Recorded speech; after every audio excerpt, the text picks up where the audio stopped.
అందరికీ నమస్తే. నా పేరు రాజ్ కుమార్. నేను విక్టరీ కంపెనీలో సేల్స్ రిప్రజెంటేటివ్గా చేస్తున్నాను. వీళ్ళు లక్ష్మారెడ్డి గారు, జగ్గాపల్లి గ్రామం. ఈ విక్టరీ కంపెనీ ఆర్మీ అనే మందు వాడి ఒక 10 రోజులు అవుతుంది. ఈ విక్టరీ కంపెనీ ఆర్మీ అనే మందు ఎలా పనిచేసింది అనేది ఈ లక్ష్మారెడ్డి గారి మాటలో తెలుసుకుందాం. నమస్తే లక్ష్మారెడ్డి గారు. ఈ విక్టరీ కంపెనీ ఆర్మీ అనే మందు వాడారు కదా, ఇది ఎలా పనిచేసింది, అసలు ఈ వాడక ముందుకు ఎలా ఉన్నది, వాడిన తర్వాత ఎలా ఉంది ఒకసారి చెప్పండి. సరే, ఇప్పుడు నా పేరు లక్ష్మారెడ్డి, మా జగ్గేపల్లి అయితే కాళశ్రీరాంపురం మండలం. నేను 10 రోజుల క్రితం విక్టరు ఆర్మీ మందు తెచ్చిన మొక్కజొన్నకు కొడితే అంత ముందున్న పురుగు అనేది లేకుండా ఓడే కాదు, కర్ర దొడ్డుగా పచ్చగా ఏపుగా ఉన్నది.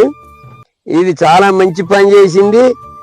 ఇలాంటి మందు మనం అందరూ రైతులు కూడా తెచ్చుకొని వాడుకుంటే చాలా బాగుపడుతుంది. దిగుబడి కూడా ఈ గింజలు కొసెల్లో పెట్టడం సూచన, కర్ర బాగా తెలివిగా ఉన్నది, పచ్చగా దొడ్డుగా వచ్చింది. కాబట్టి ఈ విక్టరు ఆర్మీ మందులు వాడుకొని అందరం బాగుపడితే బాగుంటుందని నా కోరిక.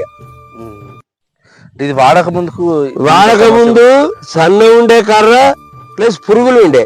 ఎప్పుడైతే ఇది వాడినో 24 గంటల మొత్తం పురుగు లేకుండా వచ్చేసి కర్రలు బలంగా తయారైనాయి. వాడిన తర్వాత బాగా తేడా ఉంది, బాగా మంచిగా అయింది పేరు వాడక ముందు. అందరూ విన్నారు కదా, ఈ విక్టరీ కంపెనీ ఆర్మీ అనే మందు వాడడం వల్ల ఈ పురుగు అనేది మీరు వేసిన ఒకటే రోజున పురుగు అనేది చనిపోతుంది. మళ్ళీ ఏంటంటే మీరు ఈ మొక్కజొన్న వేసినప్పటి నుండి కోసే వరకు కూడా పచ్చగా ఉంటది. పచ్చగా ఉండడం వల్ల మొక్కలలో అనేది ఎక్కువ పిండి పారుతం తయారవుతుంది.